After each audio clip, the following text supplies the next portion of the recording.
Visit please. Unborn. Hosea 6 verse number 3. In God we trust. In God. Hallelujah. Hosea chapter number 6 verses number 3. Hosea chapter number 6 verses number. Somebody read for us please. Start from verse 1, 2 and 3. Let's read please. Antivirus. Fire. Wozani masibuyele kuJehova ngoba yena udwengulile kodwa uzosiphulukisa waqhubeka eshaya kodwa uzosibopha amanxeba. Verse number 2. Uzosiphilisa ngemva kwezinsuku ezimbili ngosuku lwesithathu uzosivusa siphile phambi kwakhe. Verse number 3. Futhi sizokwazi sizokuphikishelela ukumazi uJehova njengokuthwela kokusa ukuphuma kwakhe kume kuqinile uzokuza njengembula ethulekileyo kithi njengembula yasentwasahlobo ematisa umhlaba. Hallelujah. Can I read in English please? Thank you, Father, for hearing the prayer. Forward. Let us acknowledge. Oh, by the way, number 1. Yes, okay. Come, let us return to the Lord. He has torn us to pieces, but He will heal us. He has injured us, but He will bind up our wound. Verse 2. After 2 days, He will revive us. On the third day, He will restore us to God, that we may live in His presence. Number 3. Let us acknowledge the Lord. Let us press on acknowledging Him. As surely as the sun rises, He will appear. He will come to us like a winter rains, like a spring rains that waters the earth. Hallelujah. In God we trust. In God we trust. Hallelujah. Hosea is one of the most powerful prophets I love. In the book of Hosea, we have a lot of scriptures that are life-changing. Amen. But chapter 6 now takes the cup. Because in chapter 6, Hosea introduces something divine, something powerful, something beyond status quo. He is talking mostly to us today as we're praying for families. He's talking about families returning back to God. Imindeni utayibuyele kuJehova. Let us return to the Father. Let us go back to God. Asibuyeleni kuJehova. Let us return to the Lord. Though He has torn us into pieces, Hosea said, He will heal us. And though the Father, He says, He has injured us, but He will bandage our wounds. He is introducing something new here from this verse in Jelilotwa. Hosea uveza ukuthi uJehova is capable of hurting you. uJehova is capable of tearing you apart. uJehova is capable of tearing everything that has your name apart. uJehova unaligunya futhi unawo namandla okudabdabula nje umndeni noma awuqabanise ini umndeni. Jehova nje yena nje ngobuNkulunkulu bakhe yinto anayo leyo. Kodwa ngaphezulu kwaloko ngoba abantu bayithanda into negative, phezulu kwaloko, if God has caused a family to be torn into pieces, He has the grace to heal the family. Ngiyangizwa kodwa. So nanoma capable of ukusenza ukuthi singalwa in the family, uyakhona futhi nokusihlanganisa. Ngodini ya Luke chapter number 12 down by the verse 40 something, roughly 46 going down, uthi vele angizelanga ukuletha ukuthula kulomhlaba. Uyasho ukuthi ngizele nje ukuthi ma lo mlilo ufane wokhele kunokwenzekani ngezwani while serving God. Kunokwenzekani ngaboni ngasolinye while serving God. While you are in the house of God kungenzekani ngezwani khona kodwa ngani zakwethu. So it is possible now ukuthi ukabana emndenini kungavela kuJehova. Ngani ngoba makabona lendlela enenza ngayo izinto uyabona ukuthi anindawo. Kuyenzeka nibe umndeni ni sungule into enkulu kodwa ephambene noJehova. They started to build the Tower of Babel. Bahlangana abantu from different locations baka the Tower of Babel. Kuba kwakuyinto ephilayo kodwa kuJehova kwakuyi form of rebellion. Nikhona God. So because uNkulunkulu can tear us apart, he can also mend us together. He can also bandage us. Ngoba isilonda esidala uJehova uyakwazi ukusipholisa futhi uyakwazi ukusibandisha kodwa esingadalwanga uye sizothatha isikhathi. Yangizwa God. Kungcono ukuthi mangabe kunento ekuthiwa isilonda empilweni yakho kube kuthiwa ivela kuJehova. Akusho ukuthi akayivali noma ivela kuSathane kodwa mina ngiyakuprefera ukuthi mangabe ngilimala ngilinyazo uJehova ngoba ubaba ongaziyo enamaqeba nawo ngempilo yami amaqebo aright so ukungibulala kodwa ukungiphakamisa nikhona God. Let's return to the Father. Our biggest issue in the last days is bantu baqhelelene noNkulunkulu kodwa bafuna ukwamkela izinto ezivela kuJehova. Bantu basekudeni noNkulunkulu kodwa bafuna ubaba baphakamisa, bafuna ubaba baphilisa, bafuna ubaba bavula amehlo, bafuna ubaba basebenzise, bafuna ubaba bakhululela izindlu zabo, bafuna ubaba bakhululela imali zabo, bafuna ubaba bafake emsebenzini kodwa baqhelelene noJehova. That's our biggest issue. For us to have the results we are praying for, we must go back to the Father. Certain things will never happen ezinye izinto angeke zenzeke ungakabuyisani noNkulunkulu. Once there is no reconciliation, redemption and redemptive power will not be seen in your life. There is no way you can be righteous while you are away from God. There is no way you will have good results while you are away from God. Ngiyakwazi ke wena lento le awuyazi ngoba sowuzama izinto eziningi ukuze ulungise impilo yakho. Ngiyakhushisa ke namhlanje ukuze kube right, return to the Father. Ukuze kuhlangane kuyela kuJehova. Izolo encwadini yabaseKorinte I believe 5 verse number 20 lisho kahle iJehova lathi simanxusa atshela abantu ukuthi ababuyele kuJehova. Nami ngizena leyo nje ukuthi asibuyeleni kuJehova. If sibalekele uJehova siyogijimisana nezinto zomhlaba kuze kuyovalwa. Siyohlezi isikhala kuze kuyovalwa. But when we are in the hands of the Lord, we can be healed, we will be healed, and God has the healing esiyidinga. Uyo blame abantu kuze kuyovalwa kanti healing yakho itholakala kuJehova. Bantu angeke bakupholise lokho kumele kulaphwe noma kulashwe noma kupholiswe uJehova. Isilonda esingapholiswa uJehova, isekisi angeke isipholise, utshwala angeke busipholise. Futhi noma ngathiwa uhamba uyoshada noma uyashadelwa, leso silonda angeke sivalwe umshado ngoba isilonda emele sivalwe ubani? Isilonda emele sivalwe uJehova. Isikhala ekumele sivalwe uJehova noma ungadla ukudla kwase Michelin star 5-star Michelin star restaurant, leso sikhala ngeke sivaleke noma ugqoka impahla edurile lesikhala ngeke sivaleke. There are certain things that will be withheld until we return to the Father. Until size sibuyele kuJehova angeke kube right. Kunokugula emzimbeni wakho okungeke kuhambe ungakabuyeli kuJehova. Kunesifo esisemndenini esingeke siphele ningakabuyeli kuJehova. Omashonisa bohlezi bakubambe ngoqhoqhoqho until uzubuyele kubani? kuJehova. Lendlo yakhaya ngeke iphele until uzubuyele kuJehova. Thina esikaJehova noma basiloya siyaqhubeka siye phambili. Why? KunoJehova oselusile ongavuma unyawo lethu lishelele. But if you are busy with the things of the world, kuyohlekiswa ngawe every day.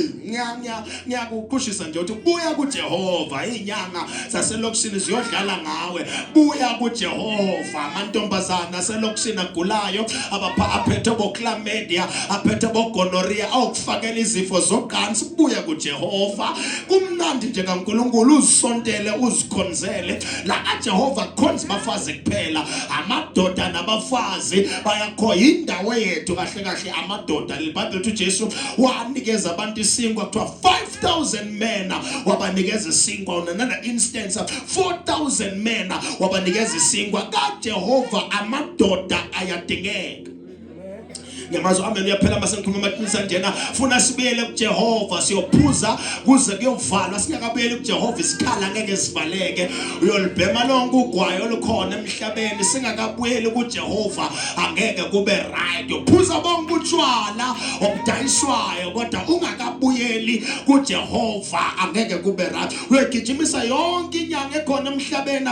Uyokuba umhlaba yalingana enzansi kwanongoma embumbulu wehle nazi inyanga uhambe nazo uye na KZN yonke oJozini uhambe uyofuna something uzongena nasemnambithi uyofuna umuthi kodwa impilo ingabi right ngoba impilo yakho isesandleni sikaJehova. Ukuphulukiswa kwakho kusesandleni sikaJehova. Uyobagijimisa bonke abantu. Mina ngizokutshela uyadomela umgijimisa uJesu kuphela. Seek ye the kingdom of God, the rest will be added upon your life. Matthew 6 verse number 33. Safuna nje yena konke kuyofakwa, konke kuyothelwa futhi kuyongezezelwa noma kuyofakwa empilweni zethu. Ngeke kube khona uJehova sekudela. Wena buyela kuJehova. Wegaba yonke intambo ekhona 14 weintambo uyi1 ube transform ube ibhala gas hamba ngeintambo ezu4 zonke zilakhala uvikela impilo yakho. Inyanga zidlala ngawo enye namafindo enye mabhidani enye ibomvu enye green enye blue enye yellow base bathi khayisa namakhandlela meshi intambo uyogijimisa intambo njengobhobhe kuze kube ngunini. Buya kuJehova impilo yakhe imnandi mawuJesu. I'm telling you uyokapha wonke umuthi ungabi right. Uyokapha uyoshisa yonke impepho bathi shisa impepho yasentabeni kuyoba right. Wena weza lo wembethe kudingeka amagobonga buya ngapha kaJesu kuhloma glebisi nana kumnande. Buya ngapha kaJesu kupholiwe ngapha. Abalwa nathi uJehova ulwa nabo, ababhekana nathi uJehova ubhekana nabo, abazama ukusikhuthuza uJehova ubenza sibabambe. I love Jesus. Mina ngazi ukuthi sikhuluma ngobani la kodwa ngiyamthanda uJesu ngaze ngikhuluma ngobani la. uJesu wenza no abangaganga abantu siyababanga. Ngabona sonto sihlezi sinamaphoyisa. Nokungagaya kanjani awujika ngishona le kona. Ngathi ujika le kona toligudugudu kumele ngaphandle bavele bakufake liftini ubuhamba sihlezi sinamaphoyisa aready ukulayisha abantu abaganga. Kumnandi kaJesu safe. Inkukhu ngeke uvale uvikele umuzi wakho. Noma geza ngayo noma ihlanyela phansi angeke uvikele umuzi wakho. uJehova uyisihlangu sethu. uJehova uyisihlangu sethu. uJehova uyisihlangu sethu. Thina nawazivikela uJehova uyohlaba imbuzi ugeze kungenzeki nexa. Ukuthatha inkukhu ihlanyele phansi kungenzeki nexa. Kodwa lithi ababiza igama uJehova uyaphendula. Lethi nje kunegama elinamandla nabathakathi bayalesaba. Mina vele mangangena entombeni singathandaza nenyanga engene uya ngithi ngiyakuzwa kona ke sesibambe nako. Father, in the mighty name of Jesus ungisho nenyanga iyalesaba legama. Aya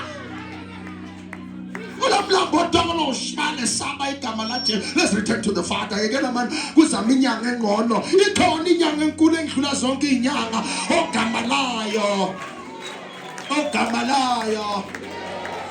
Yes, God. In just a short time, He will restore us so that we can live in His presence. So Jehovah, when He restores you, He wants you to live in His presence. In His njalo Jehovah makasibuyisa ngapha ufuna siphile ebukhoneni bakho. Umnandi phile ebukhoneni kaJehova.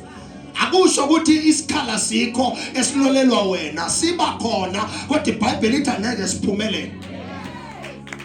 Abekho ngapha angibuye ngapha lithi asikho isikhali esilolelwe abangcwele esiyophumela. Bona kaJehova kunjani bangahamba uhamba ubusuku nemina uvele nje uthi in Jesus name le nto abayihlelile ingasaphumeleli. Angathanda kaJehova manje, kaJehova ngikazayo lokho bangahamba bakhokha imali wena bakho nje kuthandaza uthi baba ngisize ubaba enze njani. I prophesy as a prophet. Bebengayini abayithumele kakho ibiyela kumnikazi namhlanje. Sishaya impinda yasezulwini sithi back to the sender ibiyela kumnikazi. Utokoloza bamthumele kakho uyakubo manje. Abangazi abanye baqala ukungibona ningixolele lento engiyenzayo yenza abantu bagibela ama-ambulance wabasiloya. Ngithi mina abantu ababhekane nempilo yakho uJehova ubhekana nabo ma. Ngebazi abanye baqala ukungibona kanza kwethu angizama ukuzodlala umsebenzi wabo ukwenza umsebenzi. I stand as a prophet ukufakela umhlwepho uyosebenza kuyo. Thumela isikova siyosebenza kakhe. Obhekane nawe uJehova uyobhekana naye. Olwa nawe uJehova uyolwa naye. In the name of then now, Hosea, when he has introduced everything else, Hosea introduced something new now. He is introducing seeking God. So now, return to him, which is okay. So you can return to him, no zippo. But then now, while you are returning to God, there are two dimensions of knowledge. Hosea, please return to God. But then when you return to God, verse number 3 says, I want you to know him. Then we shall know him. Then we shall know him. If we follow the Lord, then we shall know him. Now these are two dimensions of knowing God. There are two in this space of knowing God. Of knowing. Let me read from my scripture. Let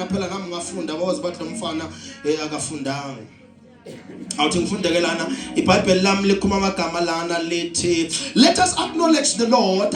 Let us press on to acknowledging him. Yes, these are two dimensions of knowing God. The first dimension now says let us acknowledge the Lord. The other dimension now says let us press on to acknowledging him. Let's bring another version. Another version says that we might know the Lord, but to also press on to know him. Two dimensions of knowledge right now. So theologically correct, scholastically correct, and prophetically correct. Two dimensions now of knowledge. The first dimension is the dimension of recognizing God. But to return to the Father, the first dimension, you must be taught how to recognize God.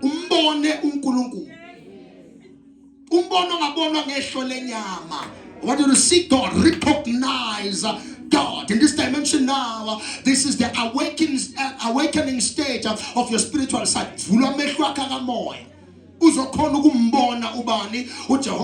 man will first recognize God beyond the rituals, beyond what? Rituals, and begins to discern the hand of God, the voice of God, and the nature of God. You are still in the recognition dimension. In the recognition dimension, funulazi pimbol ga Jehovah. You will chase after prophets. Can Jehovah dana kulumana? You will chase after izangoma. Kanu Jehovah dala khuluma nawo. Ngeke phela uthi Jehovah akakhuluma iBhayibheli lakho ungalazi. Omnye uthi mabagama wathi abanye noma ungabatshela into evela kuJehova, just because they don't know the voice of God, they will not know that God has spoken to them. Some of you, God has already spoken to you, but the problem is we've seen other people prophesying ama number plates, amakare, ama idea bantu, but that's a word of knowledge. Prophecy is different.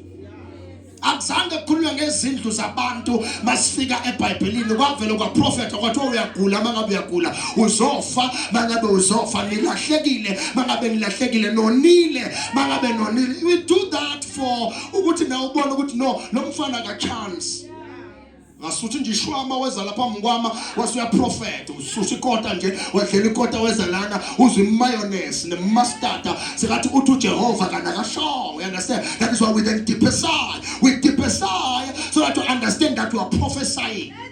So prophecy is not deepesaying. Prophecy is different. So the reason that we deepesay senzela ukuthi wena ubone ukuthi ukhuluma ukuthi sikutshela into eyaziwa nguwe uwedwa singekho thina nabala abangayazi uconfirma lokho kushiwo uJehova. So recognizing God is important. As you enter church, you must know the voice of God. Ungalandeli ibandla, ungakhona ukulizwa iphimbo laNkulunkulu. If usesontweni ungakhoni ukuthola isifundo sokuthi uNkulunkulu ukhuluma njani, you are in the wrong church. Because the first dimension of knowing God, it is recognizing the voice of God. Number 2, recognizing the hand of God. Funa usazi isandla sikaJehova. Ake sazi isandla sokugula.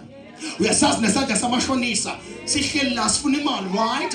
Uyasazi nesandla salendroda base kathi ufuna irent yakhe, right? Funa usazi nesandla sikaJehova. Bangabe yasazi isandla sesininza sakho, funa usazi isandla sikaJehova. Bangabe yasazi isandla somphakathi, funa usazi isandla sikaJehova. Bangabe yasazi isandla semfelo, uzusho kahle ukuthi lempilo yami ngathi nesandla semfelo, funa usazi nesandla sikaJehova. You can't know the hands of everything else. Bese usazi isandla. So the recognition dimension is the dimension where we must recognize the hand of God. Wamemeza okuthiwa Hezekiah wathi hayikhona ngathi ngihlalele I felt his hand. Uthi ngasizwa isandla saJehova sihlala phezu kwami. Yebo-ke, you must know, uzwe ukuthi no, ngithintwa umoya kaSathane noma ngithintwa umoya kaJehova. I must know ukuthi ngithintwa ubani. uJesu iBhayibheli kwathina ya Mark chapter number 5 lithi wathi asesinagogweni wathi khono sangithindile. Ngabathi lesandla uyazi recognize ukuthi lesandla somuntu onefaith, isandla somuntu in need. Ungakahlukanisi isandla usobe senkingeni. Uyangena endaweni umfundisi akubeka isandla uJehova akakubeka isandla. And before sikubeka isandla funa uJehova abakubekile isandla. Funa sithi sikubiza sithi woza ngaphambili sikuthandazela uzwe na ukuthi no, this is what I want. uJehova uthi makashumayela lo muntu wathi nangu umuntu ongakusiza ulesigaya okuso. God will solve your life. The hand of the Lord will locate your family today. The hand of the Lord will locate you today. Isandla sikaJehova siyolocate yonke into enegama lakho. Somebody say, touch me, Jesus. And then now, in the dimension now of recognition, you must know the nature of God. The nature of usima kanjani uNkulunkulu. Ubani yena uNkulunkulu. Ukanjani uNkulunkulu. Usebenza njani ubani? uNkulunkulu. If you don't know the nature of God, bawakwakhela omunye uNkulunkulu umvume kungayena uNkulunkulu. Ngesikhathi sokugcina baba khona onkulukulwana nabaningi abanye onkulunkulu sothi kunabantu abawuvela kungazuthi bathunywe uJehova kana bavela kuJehova. But if you know the nature of God, no one can point you to another God. Mangimazi ukuthi ubani uJehova, mina nomngafika nesudu e4 piece nomufika nesudu nomngafika neanaroke ede efika lapho nokhororo, mina ngeke ngithinte, mina uJehova ngamazi. If you're not from God, I will tell you. And I show in Jehovah, you must know the nature of. So now there are 3 levels now in recognition dimension. Recognition, which is what we call number 1. Level number 1, acquiescence. Acquiescence, which means understanding God. The voice of God, the nature of God, and the hand of God. See, bigger the dimension of God. Try acquiescence. Who's try as an unkulungo? I go to try and I go to try as an unkulungo. Who's try the atmosphere and obani and unkulungo. Understand is in this fagubani unkulungo. Humble wako unkulungo. Uban unkulungo. That's the acquiescence level. Acquiescence level where a man knows about God through teachings and encounter. Ngeke uthi ufuna ukwazi ngoJehova ungashumayeleki. Ngibashiye ngapha ngathi basheshe bakwata ngibe ngapha ngathi senama 2000 ngapha ngithi mina bangaba ushumayeleki ngeke uwazi uJehova. Bawungafundiseki ngeke umazi uJehova. If unga attendi la kufundiswa khona angeke umazi uJehova. It comes through teachings and encounter. There will never be an encounter without a teaching. In the book of John chapter number 4, lithi kwakumele uJesu adabule eSamaria, uthi umfazi amthola kule ndawo kuthiwa isithini sikaJakobe, wamemeza amagama sithombe esikeshwa nomthombo kaJakobe, ukhuluma amagama ukuthi basitshelile ngomprofeti ozayo.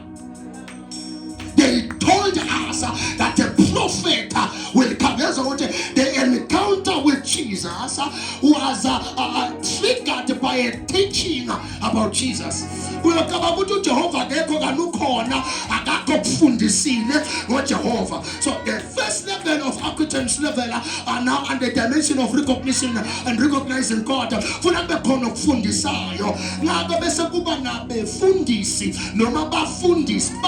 Who are teachers of the word.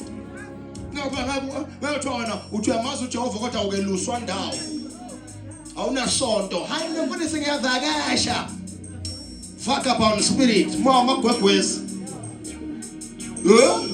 Mama Quaquez.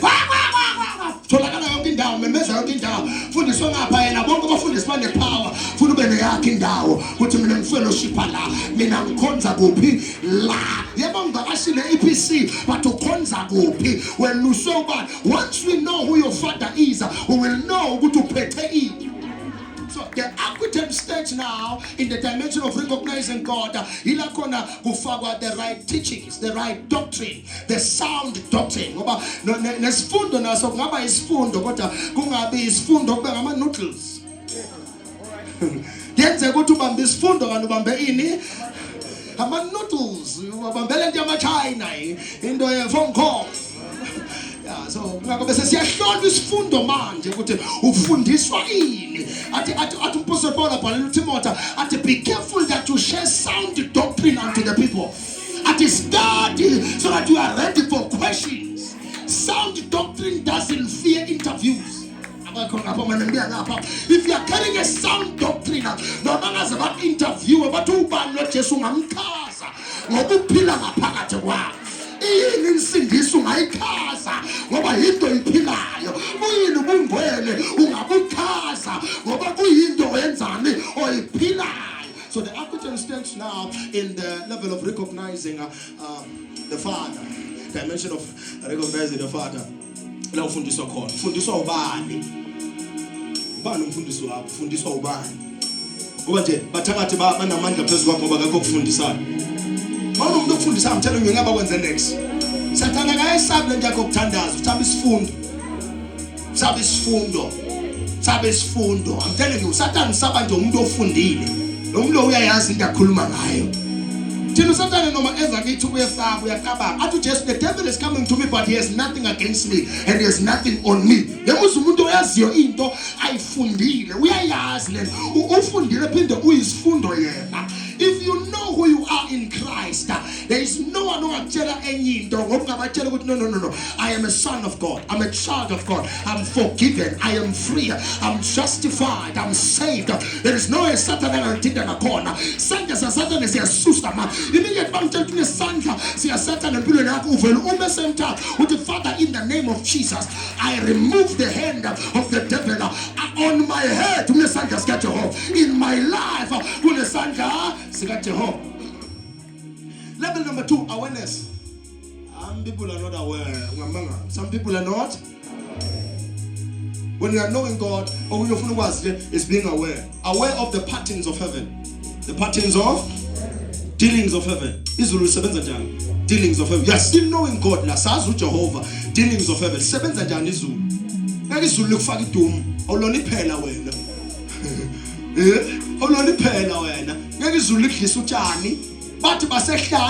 Which was the right place but the Bible provided the man.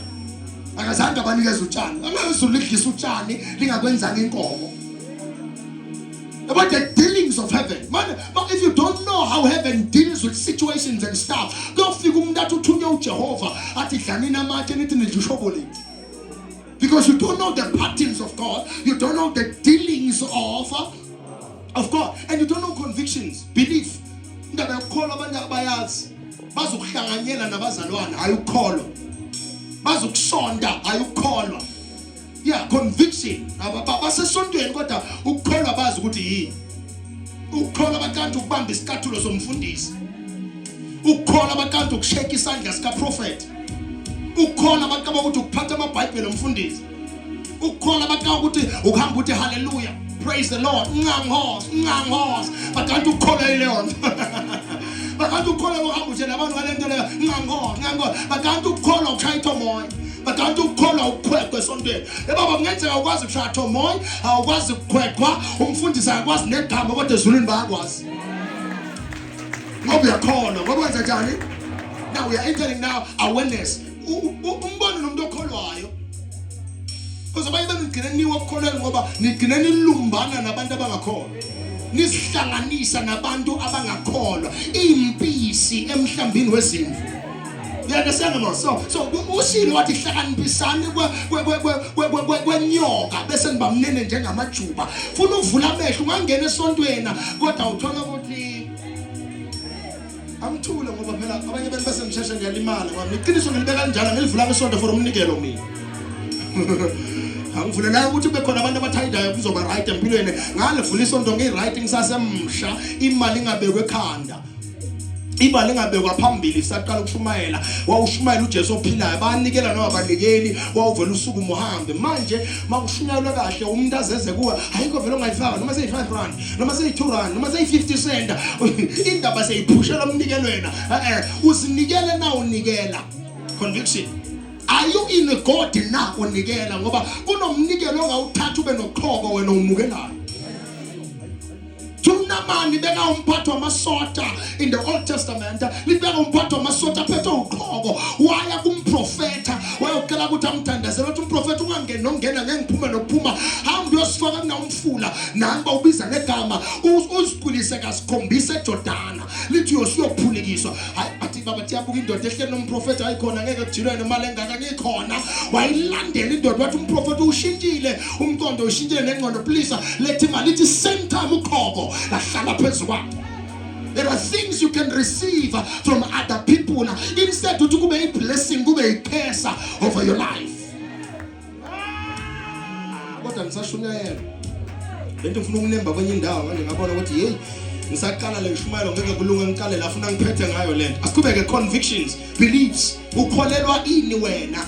Abanye bakhonza umfundisi, abanye bakhonza igama lebandla, abakholwa, abakhonza uThixo, abaziwa njengabantu abakhonza uBaba. They are not worshippers of God. They are worshippers of titles in churches. They are worshippers of positions in churches. They are worshippers of isikhundla but not God. Convictions, beliefs, ukholelwa ini wena. Abanye babambelele kumastika amasonto, abanye babambelele emanzini atholakala kwamanzini so atholakala esonto amafuthena abanye amagwinya ebandla.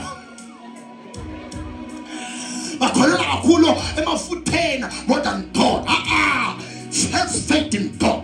Just have faith in God. Your faith has saved you. Your faith has made you. Ubusho Jesu. Just namandla okubamba amafutha athi sebenzisana lento njengoba nama.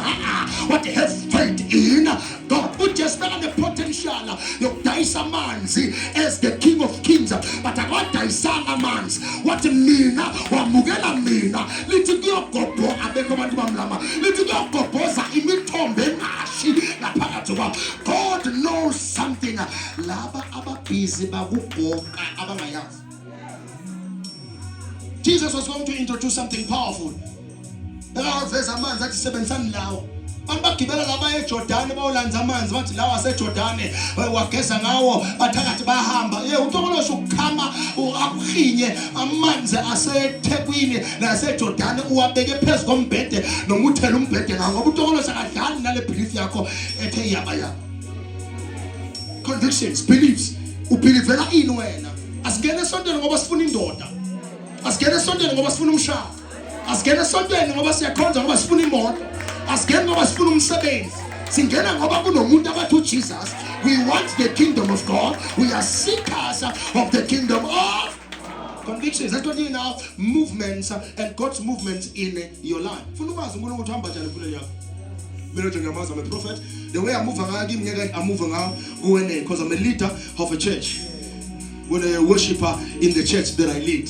You understand? So I move around, I move around Yebo ke. So that's why kuthiwa uMose banoJoshua bebangena etendeni lokuhlangana noJehova eliyi-1 kodwa ebekanikezwa amagunya ukuthi ezwe ukuthi uthini uJehova phinda athathe lo mlayezo awumikise kubantwana bakaIsrael kwakuMose kuphela. uJoshua walindele lakhe ithuba lithi noma uJehova sekayishila indawo ekuthiwa ithende lokuhlangana kuthiwa lesibhunga yede kuthiwa uJoshua sasihlala until ipresence iphele. Ngiyakuzwa boss? Yeah, ngoba vele akusi, it's not his position to take the message to the people. Kwakhe ukuhlala la kune presence kaJehova khona. Yabona mina ngiyamazi umuva kanjani uJehova empilweni yami. Ngabe mina ngingahlabela ingoma ngisho ukuthi akekho, nithi ukhona nini? Endlini bantwana bake badansela ukhokho Melo uzibuze nawe ukuthi benzani la. Bathole bajabulile babukela boPopeye lapha. Bajabulile, hey mami this. Bajabuka yini le ndaba ayibukelayo? Sometimes other people, they will find the fire in a place of lukewarmness because they don't know fire. I'm telling you, when I went to a restaurant, I'm going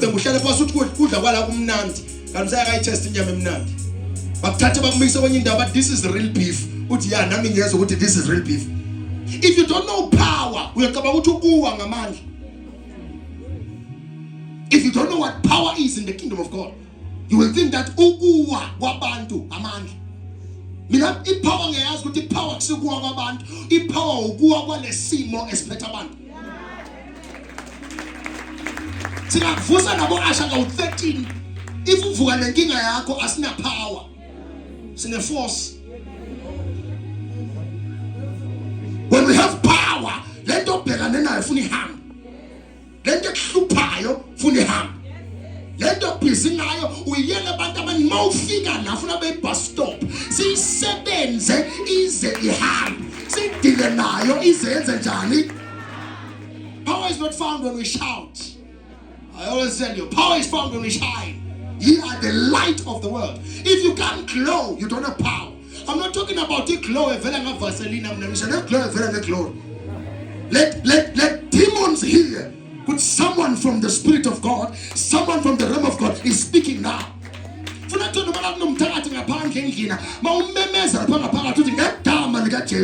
see that we are freezer.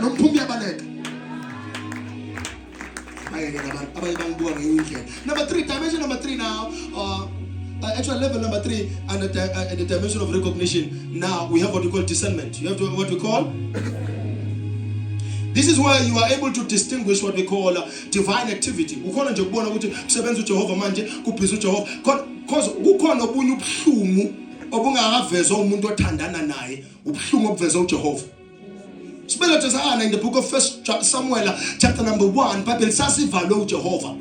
Kenzeka umnyango uvalo kodwa uvalo ubani? uJehova. Kenzeka izinto zingenzeki. Hayi ngoba awunama connections, unama connections but kusasevale ubani? That's God. So now you must understand to distinguish now. You must make sure that you distinguish divine activity from emotional impulse. Sinagale bandlaleni lama emotions even in churches. But emotional, not spiritual. Athatha ukuhamba kwaJehova endaweni ukulethwa inyembezi.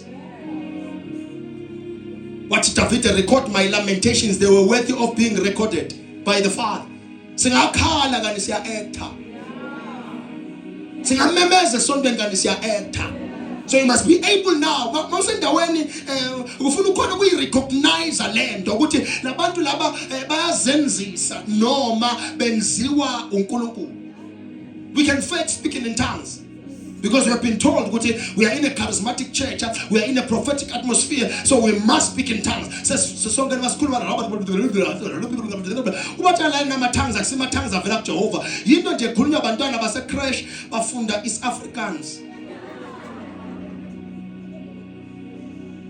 Emotional impulses. These are my emotions, not God. You can pray for someone while you are moved by emotions, but not moved by God. Holy men wrote scriptures. The Bible says, literally, they were moved by the Spirit of God. You can write a book, it's so you may bestseller, but you're not moved by God. You are moved by an emotion. angry noba ujabulile ubhala incwadi yokukholwa kodwa ayinayo uJehova phakathi, ayinayo umoya kaJehova phakathi. Ngiyakuzwa kodwa emotional impulse. Umbona lo muntu ujobona umuntu lo Nkosi yami akashumayela ulambile, akalwela ivangeli lo ulambile, ufuna ifame, social media visibility, ufuna ukubonwa abantu. Shumayela into etrendayo nezomenza naye ukuthi atrende, bazothi naye uphawulile kuloko. Kahle kahle akamthumanga uJehova. And kuyingozi ukukhuluma in the name of God bese uthi uJehova uthe angashongo, uzibeka engozini. Uyizwa futhi nenyama yakho mayikhuluma. No, when it's your flesh speaking. Sikulevel of recognize uNkulunkulu manje. Dimension number 1, recognizing uyabona inyama lekhuluma manje. Inyama lethamba ukukhilela umfundisi endlini, inyama. Si uJehova. Lelithi hamba ongena endlini yendoda enomfazi uyayiklinela inyama kusu uJehova. That's not God. Okuhlala khona uyona intandane wena. Ayona nentindini. Ayona intandane. Ayona nentindini. Funa ukuyosifaka emshadweni wabanye abantu. Inyama lekwenza ugijimise indaba zabafundisi. Inyama lekwenza ugijimise indaba zabazalwane uhlula ngezakho. Inyama is the flesh. Ungathi mongo uyangihola my sister, ungiholela emntwaneni wakho uthi Jehova sithanda, unamanga kuthiwa inyama. Notice when it's the flesh speaking, recognizing God. No, when it's the flesh, inyama le kunande kuthiwa umthandazo bese kuba nokuphapha. Mawunomoya kaJehova umthandazo unendawo yawo. Mawunomoya kaJehova is prophet osinendawo yawo. Mawunomoya kaJehova ishumayelo inani inendawo. Yabona lokuthi wena awazi ukuthi kuphi kungena kuphi, kusho kona ukuthi awuqhutshwa umoya, uqhutshwa inyama.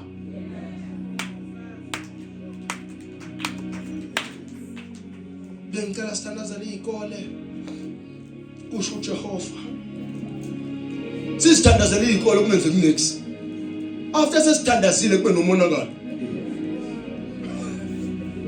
Yini uthunywe uJehova inos. Khona mase sithunywe uJehova sithandazela into. Ufuna kubonakala ukuthi uJehova uyangenele. uJehova usukumile. uJehova uyayisukumile. Ngeke sihlangane siyibandla singaka. Sithi sithandazela bantwana basesikole kodwa kube nomonakalo sesithandazile kanti umthandazo bowuyapi? Uvela because mawuvela kuJehova we are able to mitigate stuff. We are able to block stuff. We are able to stop things before they happen because God is involved. God is involved. Deception. Uzo uthi wena manje I'm deceived. Kenzeka phela ubuka into ka Facebook bese uba deceived. Ubuka le video ka Facebook bese uba njani? Ba deceived. Ubuka le video kuphi ka TikTok bese uba njani? Uba deceived. Bese ucaba ukuthi ibandla lilahlekile, asilahleka kulahleke wena no TikTok wakho. Asilahleka ngathina. Kuthi ibandla li dry, ku dry wena hayi thina. Ibandla likhule kusho liphi? Thina we are known even in Witben that we are a praying church. We are known even in Mpumalanga that we are a praying church. We are also known even in the spirit that we are a praying church. We are praying church. Siyatandaza. Kanti sanifuna muphi umthandazo? Sesothandaza sithini? Sanifuna sithi njalo abantu bayathandaza bamemeza kwembuzi. We can't do that. You see now, every church is given a portal in the spirit. Every church, come on. The reason uNkulunkulu allow ukuthi kube namasonto namabandla ahlukahlukene ukuthi ibandla nebandla line portal kamoya linende lifixayo kuphi kamoya okunye asinayo igrace yokukufixa. Lithi right to the angel of this church. The message of the first angel that went to the first church is not the same as the message that went to the second angel in Revelation chapter number 3. Why? The first church, the second church and the second angel, why? Every church has a portal in the one you say Paul. Now uvale ukuplantwa kwamabandla ePaula noma ungaze ube Kelvin ube nebandla enabantu abaningi kodwa ngeke ukuvale ukuvulwa kwamanye amabandla ngoba if God sees a need of another anointing, even though there is an anointed man of God in that area, he will bring in another man of God. Akunamthandazo ongamisa omunye umfundisi ukuthi abeke itende. abekho ngapha Nkosi yami. Solo ngibengo ngisho sengama 2000. You can't block another person from prophesying because you're prophesying. Micah was a prophet in Pundus, while Isaiah was a prophet in the palace. Yes. Ukuthi wena usuyakwazi ukuhlabela kusho ukuthi abanye abakwazi ukuhlabela. Ukuthi wena usuyakwazi ukushumayela kusho ukuthi abanye basakwazi ukushumayela. Ukuthi wena usuyakwazi ukuprofeta kusho ukuthi abanye ngeke baprofete. Kungenzeka futhi bona bazobona lokhu wena uJehova angeke afune ukuthi ukubone. Abantu ukhonza umfundisi kwingozi. Wona wazi ukuthi umfundisi wakho uye opure. Uye oyi-one. Vele uNkulunkulu ukhuluma ngaye yedwa unamanga wena. God can never use one man. God will use different kinds of men. Generation to generation, He will use different kind of. UJehova kanandaba ukuthi kunabaprofeti ngesikhathi samika kwaba nabaprofeti baJehova. Abangena bawutshela uAhab ukuthi akaqhubeke ayolwa. Uzoyiwina lempi. Lithi Bible, a lying spirit was released from the throne of God. Sangenela abaprofeti abaphilayo. Kwasalo yedwa igama lakhe kuthiwa uMika. What I call now, uJehova release a lying spirit. Kulabantu labanye bethemba kodwa ungayi. I saw Israel running upon the mountains like izimvu zingenawo umelusi. Uyazi ukuthi kunjani? Bebakhona abanye. UElijah wathi uNkulunkulu ngibulale, salongithatha Nkosi ngoba akakho ongcono kunami, wathi ngina 7,000 in the same area. 7,000 prophets. One of the most accurate prophets in the world didn't see ukuthi kuna 7,000 other prophets who can do like him. You can be replaced anytime. Someone can do better than you. Someone can listen to him. That is why siza le point lena ungabe deceived ukanti ubeke wena wethu Jehova. Ngiyengibezengela abantu abakhuluma ukuthi abona umfundisi lo bengamele ngawulwa nalo. Hayi lo akayena umprofeti yimi. Akekho ngivumeshe in the prophetic. Akekho nje ukuthi usilwane uJehova uyasikhethela abaprofeti. Ngenza uJehova akhulume ngawe for 3 years bese uyathula. 4 years akhuluma ngawe prophetic word zwakala ukuthi ukhuluma ngawe bese uyathula angasasebenzi ngawe asebenze ngabanye abantu. That is why sinencwadi kaIsaiah, sinencwadi kaNahum, sinencwadi kaAmos. Yahamba kaIsaiah yadonsa yona kodwa ku66 yaqina. But uyabona ukuthi kuvela uJeremiah, kuvela abanye abapho why uNkulunkulu angakhuluma ngawe kodwa kokunye angakhulumi ngawe. Ukhona uphila. If we can read the book of Hosea, can we read chapter number 1? Father, help us, please. Abanye sibavele ba right la.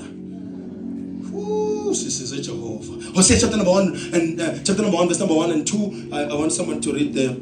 I want to be sure if I'm getting the right word. Yes, yeah. It's Hosea. Fundi Bible. Fund. Chapter number 1 verse number 1. The word of the Lord came to Hosea. Fund. Elafika kuHosea indodana kaBeyeri ezinsukwini zika Uziya. Nezinsuku zikabani omunye? uJotham. Nezinsuku zikabani omunye? Ahazi. Nezinsuku zikabani omunye? uHezekiya. Uyezwa? Lithi bayini? Amakhosi akwaJuda. Uyezwa ukuthi these are people, right? These are trusted by the Lord, seen by the Lord. Kodwa ilo udlala ithemu yakhe kunomprofeti wethu yakhuluma nabo. Kodwa kunabantu ababusa abahlukahlukene. So nangabe uNkulunkulu angakwenza amakhosi nangakwenza nakubaprofeti. If angabeka abantu endaweni eyodwa abahlukahlukanise, omnye abusa uIsrael, omnye abusa uJuda, sho ukuthi nabaprofeti angenza kanjani ukuthi abanye bawubusa ngale, abanye babuse ngaphi. Even the Bible, mawuyesikole seBible bakutshela there are major prophets and minor prophets. Akusho ukuthi laba minor they are not powerful, they are powerful. It's just that kona kwabo okwathathwa nokwatholwa kuncane, kodwa akusho ukuthi bancane ngoba lento abayikhuluma inkulu. Hosea is amongst the minor prophet, but into ayibhala yayinamandla. Into ayibhala yayinani? Mahlala phansi. Let's bring something new now. There's a second dimension now, which is the dimension now of pursuit, the dimension of I just really love let us know him, which is God. Let us know. Usifundise futhi noma ujoin isonto ufuna ukwazi uNkulunkulu wale ndawo. Ungafuni ukwazi abantu abahlebayo bale ndawo. Ungafuni abantu ukwazi abantu abapakile bale ndawo. Ungafuni ukwazi abantu abahle baleyo ndawo. Ungafuni ukwazi abantu abathandazayo bakule ndawo. Ufuna uqala ufuna uJehova before ufuna abantu. If it's your first time in a place, let us know him. Before we know other people, let us know. Search until you find God in that particular place. Then the God of that area will show you to the right people. But don't pretend. Don't pretend. You are sure you to follow right. Can you tell Jehovah the second dimension is the dimension of pursuit. After so was in the first dimension, the second dimension now actually dimension Yamavila. This is where Christians lack. Because abazali abantu bangamazi uNkulunkulu bahlala esontweni abasayi phambili. Uhle mina ngasindiswa 1993 after apartheid nje uyabona kwasengena banaphuma nje uhulumende weapartheid mina ngangithatha uJesu lapho ngangitshele lutho manje but wasima ku recognition of God kuphela but kwasekusala le pursuit of God. Kwasala the pursuit of seeking God doesn't end after you have joined the church. It continues until you get to heaven. Simfuna zesofike ezulwini. Every day. Ngoba lithi every day unesingwa semihla ngemihla. So there is a dimension of God for every. That's good. Ngahle ngoba nihamba nami. Abanye ngabe sebayekile manje. So the dimension of pursuit now is no longer what we call casual recognition. This is about intentional pursuit. Kusho wena uthi ngisifunela ubaba. You can't be reminded to fast. Abanye balindi isonto ngoJanuary 21 days fasting and prayer. Seba fast ungathi bayafa ke. Wona wabona izithombe zabantu base Somalia. Umuntu nomeze esontweni ubona ubuso bakhona. Vele sifastile phela lese sontweni. Ngisho lokuhamba kwakhe. Sifastile sonto noma babuzwa. Sifastile sontweni akasageza umuntu umlomo umhlophe. Yini hayi phela sontweni bathe 40 days and 40 nights esisingibambile this time around and ngiyazwela iBhayibheli lithi mangabe ufastile abangabona abanye geza ugoba ubuso ugoba umlomo abantu abangabona.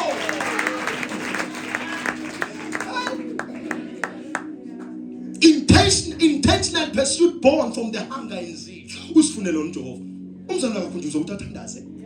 Ishonile namhlanje uthandaza mawufika la sontweni nakhona usho umthandazo omncane baba siyabonga ukuthi sengifikile la maphara kangibamba endleleni. That's the prayer you made when you got in here. You can't get into a new church and not pray when you enter.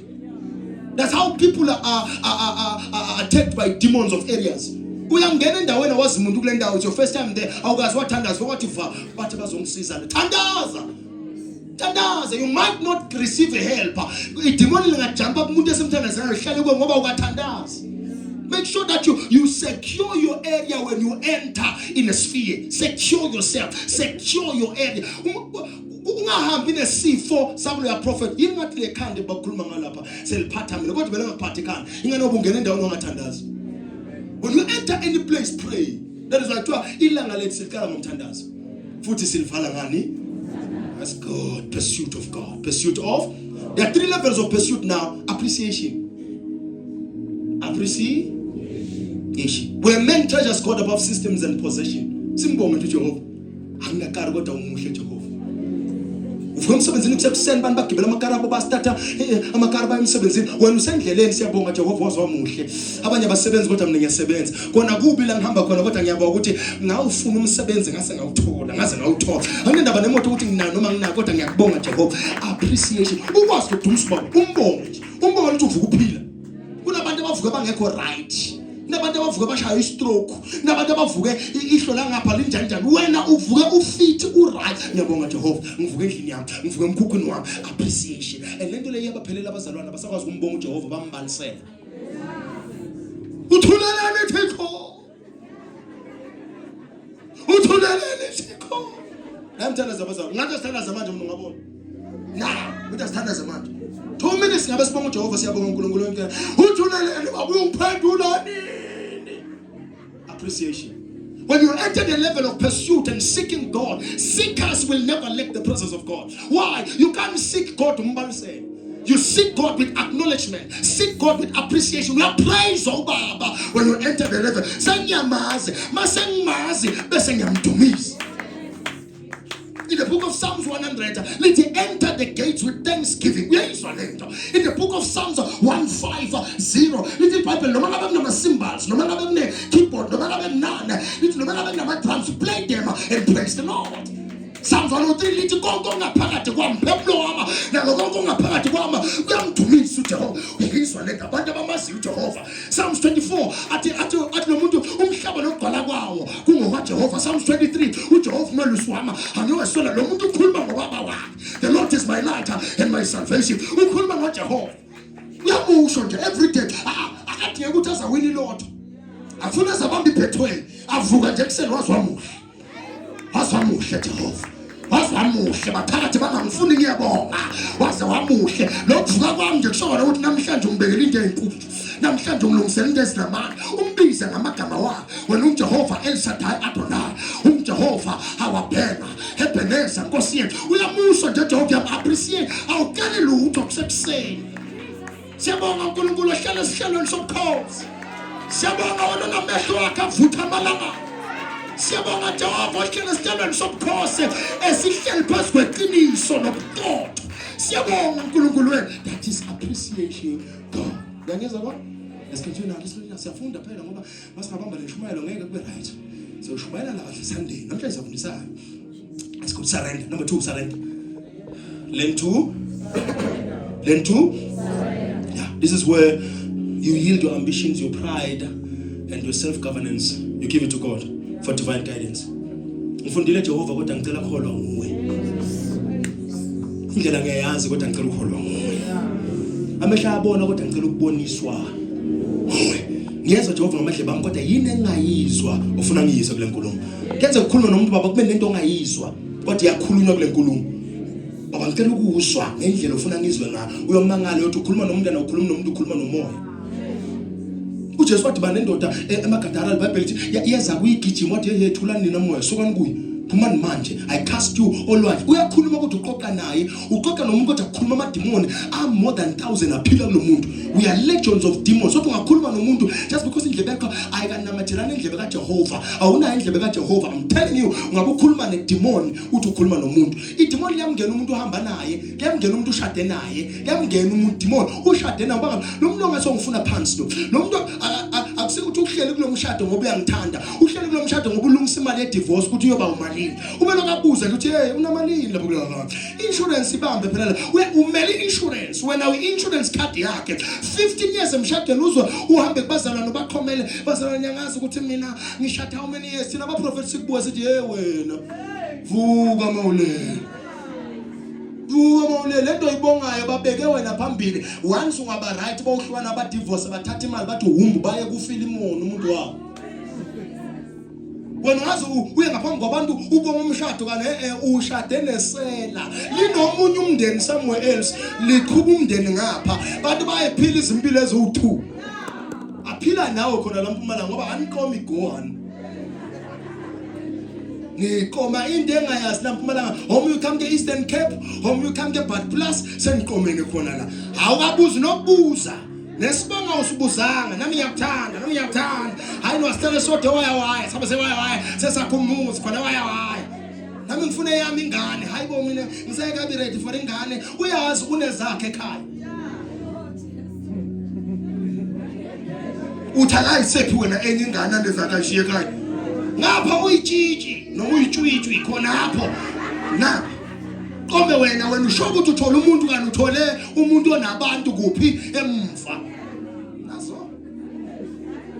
ngithelile ngathi mina is not for offering abashumayela umnikelo abashumayela kanje ngoba ubaba ngangena esontweni abe muhle abe nomkhaba ashaya kodwa ibizwa ngalento bathi salt and pepper yabo lesifo ubaba uthi simnyama nesimhlophe bathi lama 2000 athi salt and pepper ezene salt and pepper yakhe abe muhle ubaba ngapha kanti ufuna ukulala nabo bonke abantwana basesontweni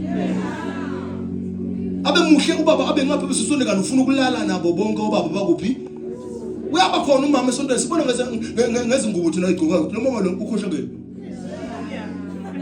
lo mama lo lamaroko wafakayo asemaroko omama osabumukela ukuthi umama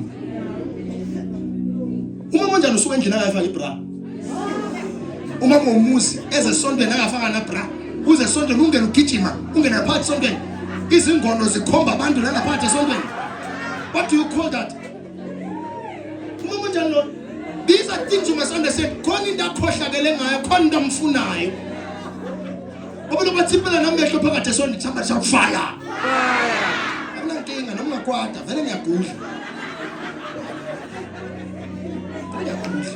Uniketsa umama esinye singaka bakahlala phansi ziyaphakama so beke bekolibhayana okuncane umdala for amabhayi umdala faka amaroga akafika le mawulenga phandle kufuna amadoda ke gqoka ke lento zakhe zinga ngeke umama omdala ufaka into efethu anifaka man. Let's got awareness. Surrender. Somebody shout surrender. That's good. Union. Last but not least, somebody shout union. Where man becomes aligned with God in such a level that the rhythm of heaven becomes his rhythm. Uyizinto ezayo. La ukhona ukuprofeta khona ukuthi kuzani manje. Yakhona ukubona ke ubone phambili ukuthi yabona manje kuzokwenzeka 1 kwenzeka 2 eSouth Africa kuzokwenzeka 1 why irhythm yasezulwini seyirhythm yakho. Ngizwa mos ama desires ezulu sekuma desires abani wakho ya ima burdens ezulu sekuma burdens abani akho. Awukala ngesibusiso ungena burden. Kala ngeburden. Lithi wena nonke enikhathele nenisindwayo wozani kimi nithule ini bathi le joko mangabe liyanesinda lethani mina ngilithathe leleni bese ngilifaka elami. That's a burden. uJehova kasusa angafaki ususa leli umhlaba afake elakhe. You must have the burden of heaven before you ask for blessings from heaven. Uyihlabele ngoma ethi ngifuna wena Nkosi yami ngilambele wena Nkosi yami uyihlabele because you have a burden for bantu abasha. You have a burden for abomama. You have a burden for abantu abalasonteni akuthiwa abantu besilisa wena une burden ngebandla une burden ngeke ufune isibusiso ungena burden. Ngako nithola izinto ezincane ma RDP umsebenzi esamazama yabo umsetshenzana lokho kuncane lo because you don't have a burden. When you have a burden uNkulunkulu buka abantu abasemva kwakho akunikeze into eyanelela abantu abasemva kwakho. But wena ngoba vele une burden yesimo sakho kuphela into ozoyithola umsebenzi khona la noma umsebenzi ePhoms uthi usebambile bathi hey Phumani hey nihamba hey kasha abantu hey sikhona yavala le mali bathu ekhaya 1 month ubele ekhaya awukahona sebasegedini Uthi bazalinde ngibona ngihole ke ngibona i-pay slip. Ingani ngoba you have a burden for yourself. You have a burden for your Thank you Father for helping us. Thank you Lord Jesus. The first dimension uNkulunkulu adila nayo emindenini is the burden of afflictions and ancestral cycles. Ancestral like into limazana njengaleyo. Afflictions, inherited afflictions. Ubhutwala khanje baka isigebengu atshontsha sesifela lokho noma babekisa ngalo bathi hayi lapha khaba umdulo otshontshayo inherited afflictions. Hayi phela ugogo wayenoshukela sonke sizoba noshukela inherited afflictions. Ugogo la babathathe kahle athi unenkani akatshe alufakwa lento leyo bantu abakho bawu inherita leyo nto niyoqashwa aphi lungafakwa ekosonkaleza anitshelwa nini niyaziwa ukuthi ngiyashana lokushini niyoqashwa ubani phezulu kwaloko anawo namaphupho oqala awena amabhizinisi inherited afflictions. Uza lo umzalo ongathanda ukusebenza uyaqashwa next week uyagula uqashwa this week next week kwenza njani wena uyosebenza njani ngokujwayela ukubona umzalo oqashwayo bese uhlala ekhaya angasebenzi hey engathi ngiyafa nawe lento yakungena inherited afflictions and ancestral cycles. Many families are not just fighting their own battles, they are fighting generational battles. I'm talking about patterns of divorce. Umkhulu wa divorce, ugogo wa divorce, ubani wa divorce, la khaya very ekhaya divorce. Wena uzona nje ekhaya la divorce khona. Yayizithi impilo njani? Yes, patterns of divorce, patterns of premature death. Kunabantu abathanda ukuyibulala nje la khaya. Anazi basuka bathi bayaphi ngani? because moja ukuyibulala uyaphi ngani Bible this body is a temple.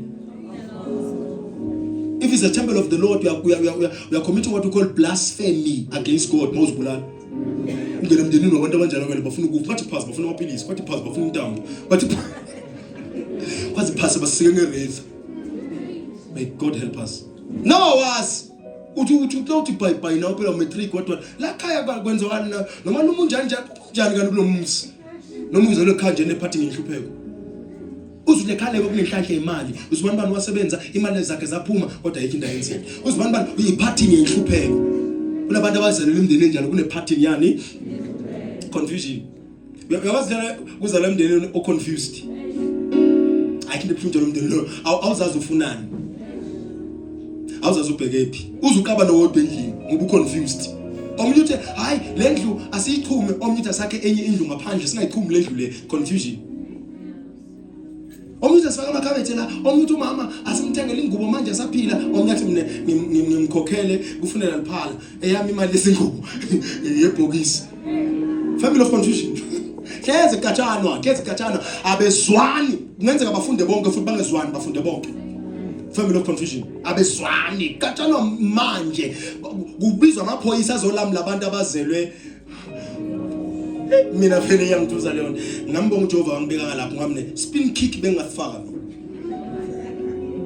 confusion ngeno confused namhlanje kuyafundwa sasa basafundi namhlanje bayibambile sasa bayibamba namhlanje wabona ngazuthi baqabanga into ephila sasa baqabanga into engaphili addiction another thing as a inherited affliction addiction umndeni nje wabantu abaphuzayo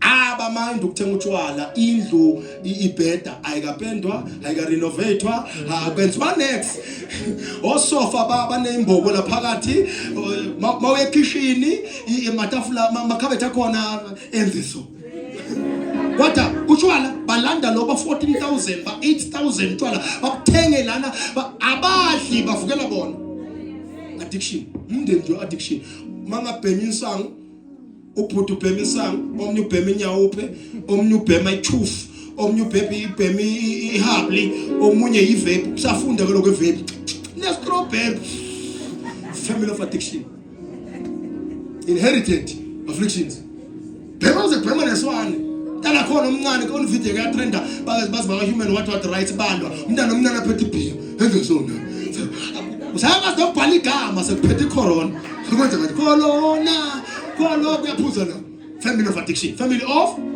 other people now inherited affliction stagnation kumile kulomndeni akwenzeki next kumile akwenzeki next akakho nje singamkhomba sithi wenza something kumile wasebenza kwesiyameka hoza uthola kuma piece job nyana ugunda utshane lokushini ugeza amawindi 500 ubuye endlini uphelele khona la Shoprite mavets ufuna wathenga endleleni impuphu ufuna negotiate no my friend umkhokhela month end stagnation kumile akundawo ungabona bagqoka impahla wena bayishareile isu access yebhuti yekande kumzali yegogo bayijaze lodwe ekhaya lokubanda nje liyabanga stagnation akuyiwa ndawo istuff esikhona istuff samalahle sathengwa ugogo balendlini kodwa akuyiwa ndawo kumile futhi bantu abaphuma kule mndeni leyo mabanikeza ithuba lokufunda abakufuni ukufunda matter education is free abafuna esikolwa yilabo abahluphayo bangene namarambe esikolweni okwazi abantu abethu niphatha ama lunch box letha afika umkhwanazi baboshwe another family is a family of violence like I said violence hlezibalo makaphuma ngekari yazi ukuthi ubuyishayisile yena soyanfonela sengibambile lenja wozana sengibambile family of violence hleze kuliwa wena uyazi ungareceive phone umuntu angaphuma nje uyazi ukuthi kuyaliwa emsebenzini noma wathola umsebenzi so ubambe abantu emsebenzini angenziwa njalo mina uyangizwa angizwa njalo mina ngizwa kuna makhamera emsebenzini umuntu umdonso umbekela family of violence inherited afflictions ngito phi njalo into le noma criminal record omunye out 3 uze ka prophet namhlanje ufuna umsebenzi ngikukashe kuphi mangithandaza ngithi ngithi bangabona ama criminal record wena ugaka kangaka njengoba Ahmed bahamba siyokasha phi waphela bayiba bazokuzama vula isiphazi kugabi vula ini Ukabi manje. Violence. Abanye bevele nje like I said inherited affliction poverty, khale inhlupheko. Mina kunopende ekhaya engeke ngivume bapende ngawo noma bangawuthola ushape. Kuthiwa nje uship lo pende lo. Nangifika ngafana sipende ngoblack. Lethi ngathola. Uyawazi nawo lo pende makuveza izindlu zasemakhaya. Bangazi. Ngavela uba. Yabona lo pende ovela lapha. Ngifuna ukubuka ekhaya. Ngavela uba kodwa kubuka lo pende. Uyabona uhamba inhlupheko la. Ukalo nhlupheko kule wangazi. Ngavela uba. Lezinto ezivela lapha upende nje. Uyazi na ukuthi ungapendwa ngawo. Ngehlushela. Poverty. Noma yakwata ngenza upende ngafuna ushintshe. Sebenza ushintshe. Sebenza uyokwenza njani? Kunama plate ongafuni wena ukholwa uvume ukuthi athengwe ekhaya. Ngoba ama plate ehlupheko. Abantu ekhaya bangacela bathenge indish yokugeza yensimbi.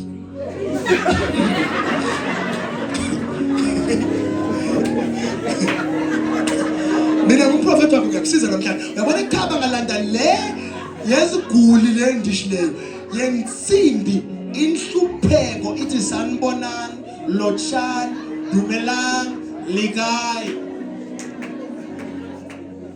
uyogeza ngibele bento uyangena kule ndish kunetshe elincane uthi poverty yakumemeza phuma lapho bathi nje lena ngengelela khaya iyodla ngezinto zakamakhelwane ngafana ngisave imali malini iVascom malini lento bo 170 rand lapha ephilayo abanye 120 300 lenkulu engaka size sigezele insimbini siyini kuphela kuyangibiza vele sothengela ukuthi niyoguga nigeza ngayo yes inherited isekhaya yalakhaya ayindawo yalakhaya yabona nje manje osebenza wena ubona umntalandi i-room divide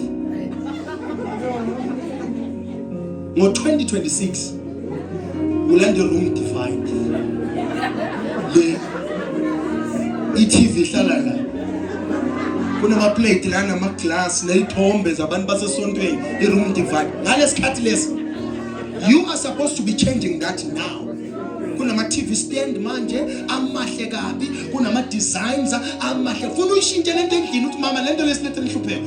Ayina maphela go. Ayina uyichinta nje uthi uthola imall yamaphela lapha ngaphandle. Change lento imemezela nhlupheko. Imemezela ini? Ungakwata vele ngoba usithandela nhlupheko. Kuthi ngothi iqiniso. Ihlala amaplate angasetshenziswa angeze wafundisi. Iy'thombe zabantu abafa makakhala umama uhamba ubamba sona baba kodwa kwangishiyela. Thoba basenhlupho uyabona vele kulanda inhlupheko kubeka abantu abadala abafa bebadlala ibhola manje sebayakhwehlela ilokishi lonke. Hayi shintsha lento. Galatians 3 verse number 13, Christ had redeemed us from the curse of the law.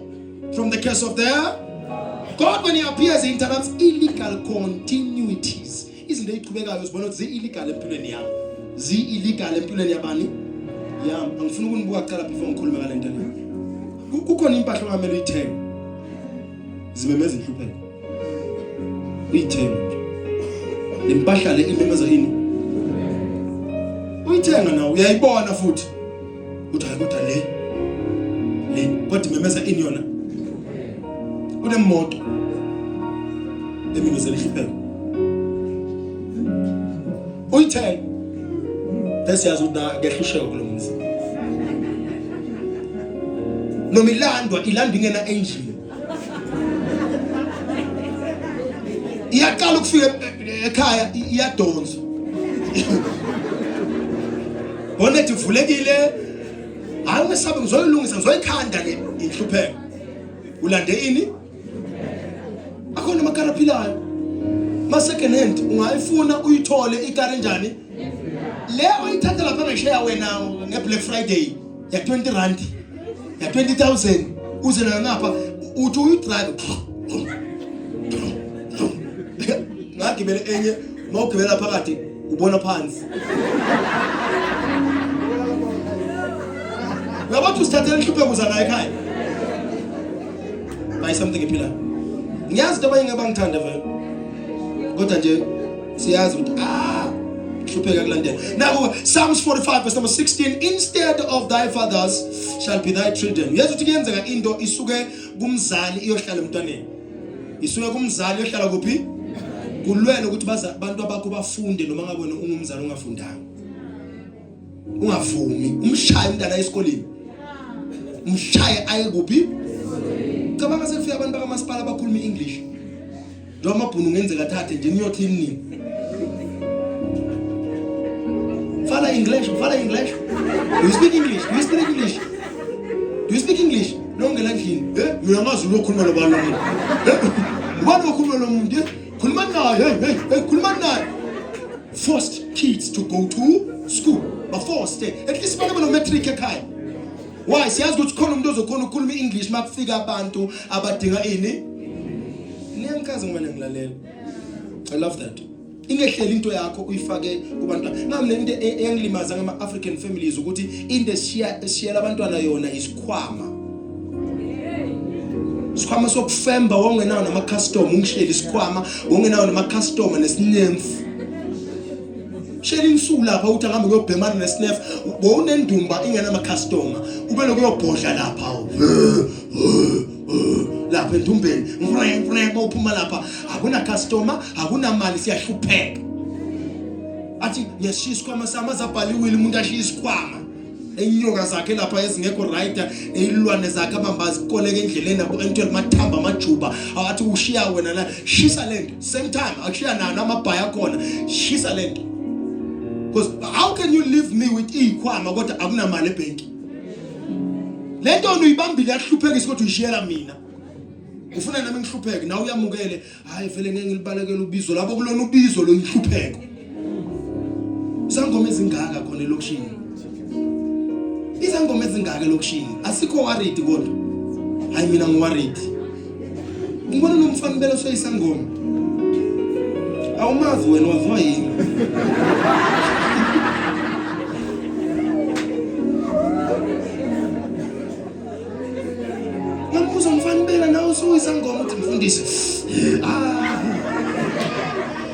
we should be worried. I'm telling you, we should be worried when I see all of these things. Like bonke abantu mina ngitshela sonke la angiphusha ukuthi nibabafundisi nimphusha ukuthi nenze amabhizinisi nambe nosebenza abathi abanye mina mfundisi ufuna ukushumayela yima uyoshumayela online prayer manje hamba ufuna umsebenzi siza noma ngaphambi kwabantu akakho umuntu odeleleke njengomfundisi emphakathini. Ngipostile nje video ngomfundisi ngathi usashumayela etendeni bathi unamanga. Ujesu uthi athi kahle wona uzwa ngemva bethu unamanga mfundisi. Ngakho umuntu odeleleka njengomfundisi. May God help us. God Lord. May the Lord rewrite the narrative of your family. It's my prayer that the Lord rewrite the narrative of your umthandaza ukuthi uNkulunkulu wathi akashile le narrative yomndeni wakho. Baba ngicela ungiguqe isimo sasekhaya.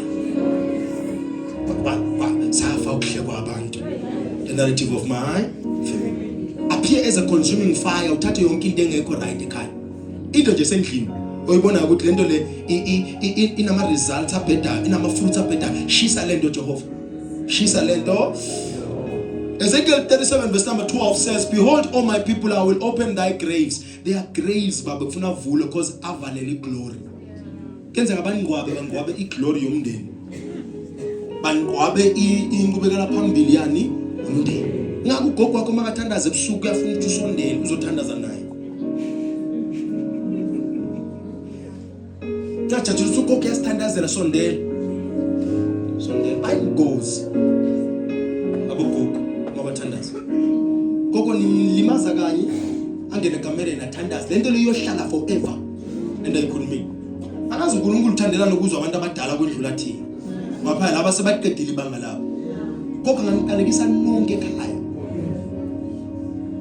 Mavuka kusasa hleke angibize. Angithinta.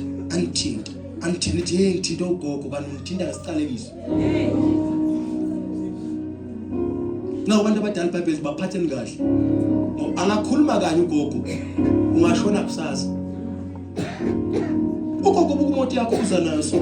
Athi hey, thenga imoto ayiphinive. Thenga imoto. Ayiphinive. Mla makhaza mina ngapha usathenga nengubo. Njengoba uthi angibonge imoto nje usathathenga nengubo. Lawo maganyana amancane lawo. Ubuyela nje emuva. Ubuyela nje ushaya ama spikes imoto yenze so. In your case. So that's why you must listen to your parents, pray for them. Bese nibaphatha kahle abazali benu ukuze insuku zenu zandiswe. Tala namhlanje, pray for your family. Namhlanje ngishilo ngathi sithandazele imindeni yethu. Abanye abantu besikole abafuna ukuphasa kuyabheda. Mina ngisafunda khona la ngadadisha khona 3 wama page wangivula lesi 4 ongazi ukuthi lekuqala yonke lento engidadishe ngapha isekho Jehova ingcebo baba ophilayo ubuhlungu banekhanda elikhulu bese uyafeyila siza Jehova ngekulunga bona abantwana abadadishayo la kodwa ngene I share sarcasm and humor for sensitive matters and I put myself up there so that you see I get to ukufunda kungangeni. They call me universities. Mfundisi ngiyabhala kodwa kuyala. Ngiyabhala like ngina exercise book ala before. Lento ngiyibhale ku4 ama kodwa ayingeni la. Uyala. Uhlelo inkanyamba ile endumbeni. Noma ngabambala. Ngeke. Noma ngabambala. Laphethe isithombe sakho ngoba ngishuta everywhere ngishuta noma ngawubani. Uyakhomanda le akungeni noma uvela ukulawa nje ikhanda. Abangelanga le exam, ongabe ubuza abantu abawubhala exam, the day exam akusi ukuthi I panic attack. Some of them they are under spiritual attack. Amehlo anjenjani? Phetho ikhanda. Isiyezi. Uyobhalani? Shaya isiyezi. Yabona ikinto zoyibhala. Thatha amapanado wathi abe u2. You don't have to overdose paracetamol. But because ufuna ukuyobhala wathatha abe u2 angasebenzi. Usuke usuphethwe yini manje? Khandela njani lelo mawuliphuzela ama painkiller. Nawe ufika lapha ngaphakathi athi kahle. Lobuhlungu lokunyabesaba ngibazi. Phakathi ekhaya angasasebenzi spiritual attacks. Kuna abantu ufuna ngase basiqedile isikole kodwa abasiqedi. Hayi ukuthi abafuna ukufunda bakuthanda ukufunda. Uzumbona umntana ukuthi uyakuthanda ukufunda kodwa nje isikole cha akaphuwanga. Mina ngishintsha lokho. Lakha abantu abangilandela abangazi bashatha ama distinctions abantwana. Utafela last term, nawuza last umthandazela. Next term shama distinctions asidlali la siyasebenza.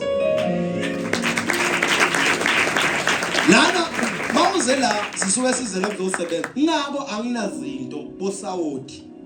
Ngathi unyama enhloko senguneza usawoti hamba uthela endlini. Uyopheka amanina na endlini. Lana we pray in the name of Jesus. Then Jesus start working. If ufuna usawoti thola elinye isonto anginayo. Anginosawoti la. But I pray for people in Banbasizaga. Now lobu ngapha I'm telling you I believe God can help you. We have changed lives of families. Stories have changed. Cases have been sorted. Matters that were taken to the court were settled and dismissed. Why? Because we pray. Staff was returned. Because we pray. Sizalelo lokho namhlanje. Akusisizini yakho yokugula le. Isizini yakho yokuphumelela, yokuphakama, yokubamba izinto ezinamandla. Akusisizini yakho yokuthakatheka le. Isizini yakho yokuphakama. I'm praying for someone today. Isizini yakho yokuphakama. Angazi ungwatho ubani kodwa siyakukhipha namhlanje.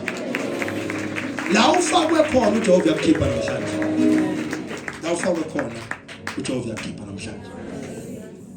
Ngoba cala ukungibona ngivame bese ngishare ufakazi. Lokunimela phambi kwakho sinabantu abasebenzayo. Because of what we're doing now. Sinabantu imali bezingaphumi, zaphuma. Sinabantu abobufakazi bakule sonto beza bahamba ngama crutches abanye beza bagugwe ngengubo kodwa ba right manje. If it's your first time here, I know sometimes you be like ish ngathi kuhlekwa kakhulu ile ndlela sithandaza ngayo. Le ndlela sihleka ngayo ile ndlela ngongikhola cela ufike on prayer next week. Mhla 29. Nengizwa? Ile ndlela senza njani? Namanje sifastile. Sizwana ezweni la kamoya. Ngiyawezwa noma chips amazambane. Kwabanye kodwa thina abanye sifastile. uNkulunkulu usiza abantu abaningi. So now lokhu la uzosizakala.